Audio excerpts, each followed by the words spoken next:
constant run-ins with the law to not making his mark globally, here's the real reason why Gervonta Davis should never be the face of boxing. When two of the hottest names in boxing, Gervonta Davis and Ryan Garcia, went up against each other, everyone was pumped to see these guys throw down.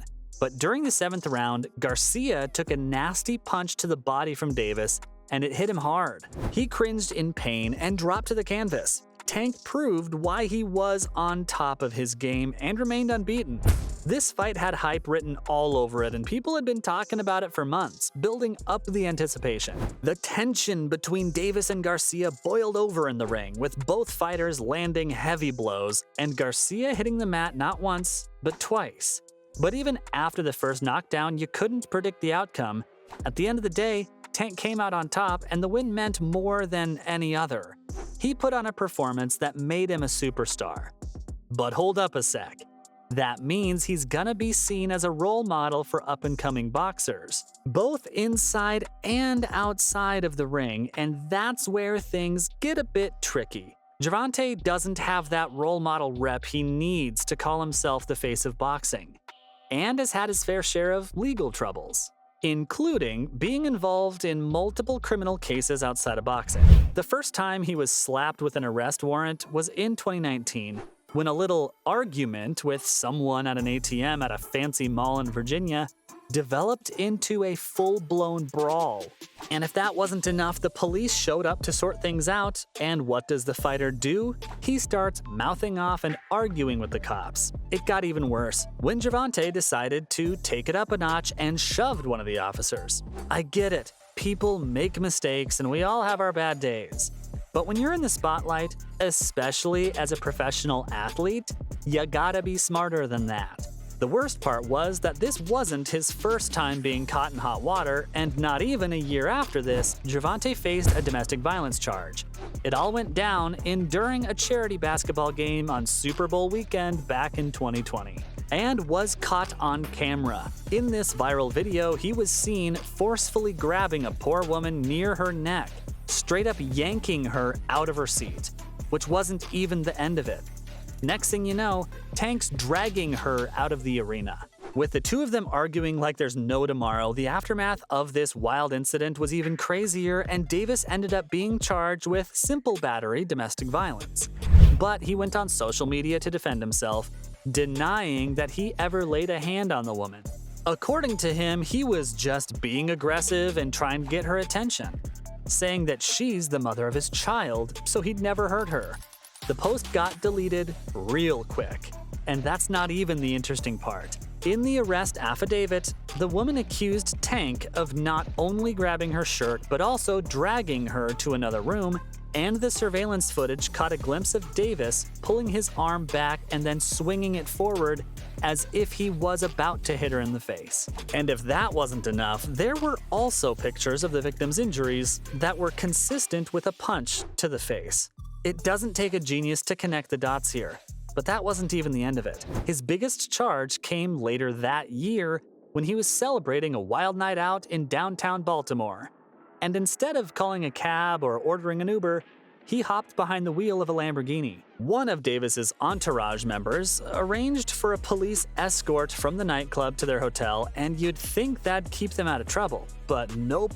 Davis, who didn't even have a valid driver's license at the time, decided to play it cool and took a detour from his police escort. He then ran a red light at a busy intersection and bam, he smashed right into the passenger side of a poor soul's 2004 Toyota Solara. But hold up, it doesn't end there. Instead of owning up to his mistake and making sure everyone's okay, Davis chose the easy way out and fled the scene. Meanwhile, the people in the Toyota, including a pregnant woman, ended up in the hospital with cuts, bruises, and sprains. Somehow, he avoided jail time for the incident, and the judge issued a sentence of 2 years and 60 days and suspended all but 90 days of that time. So he got to serve those 90 days under house arrest in his cozy Baltimore crib, and had to do 200 hours of community service, too. He was also going to be on probation for 3 years, but get ready for the real juicy part. The judge was all set to accept a plea agreement.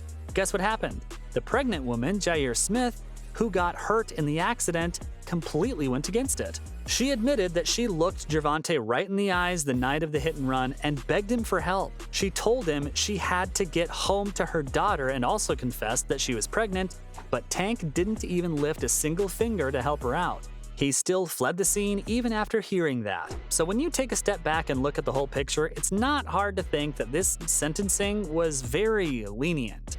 But even with a sentence like this, just when you thought Davis couldn't get any more controversial, he goes and lands himself behind bars after all. Yeah, it all happened less than a month after he pled guilty. Apparently, Gervonta thought he could do whatever he wanted, even after he was ordered to serve a 90-day sentence at his trainer's crib.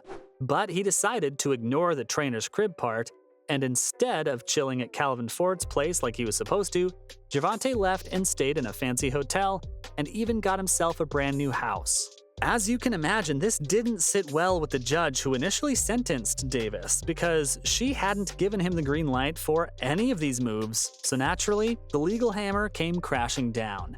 An impromptu hearing was called, and it was concluded that Davis had violated the terms of his house arrest order. Busted. Davis barely served 30 days of his sentence before he found himself trading his fancy hotel for the cozy quarters of a jail cell. Yeah, he was now doing the remainder of his 90-day sentence behind bars, and I bet that wasn't part of his grand plan. Of course, Davis's attorney tried to defend his client's actions by claiming that the original address given for the home detention was too cramped for the boxer, along with his entire security team. But fans didn't buy it and pointed out how ironic it was that now that he's in jail, his living space has shrunk even more. So with all that combined, it's safe to say that Gervonta should never be the face of boxing.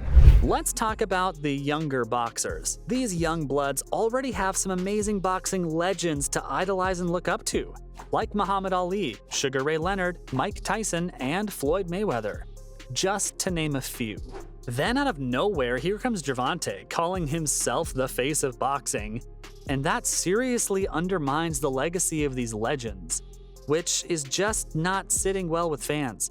Nobody's on board with this self-proclaimed title of Gervonta, and fans didn't hold back at this, saying he hasn't even been truly tested yet, and he doesn't have any significant belts in his weight class. So how does a win over a C-class fighter like Garcia suddenly make him the face of boxing? It just doesn't add up.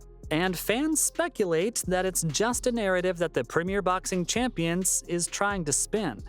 They know that anyone who isn't a real boxing fan is pretty much clueless about Gervonta's actual status in the boxing world, when in reality, nobody important is endorsing him for this title, and there's no evidence to prove otherwise. Fans were quick to school Tank, saying that being the face of boxing isn't something you can just consider or claim for yourself. It's about being the most recognizable boxer on a global level. Meanwhile, Gervonta, on the other hand, might be big in the US, but he's not global enough to be called the face of anything just yet.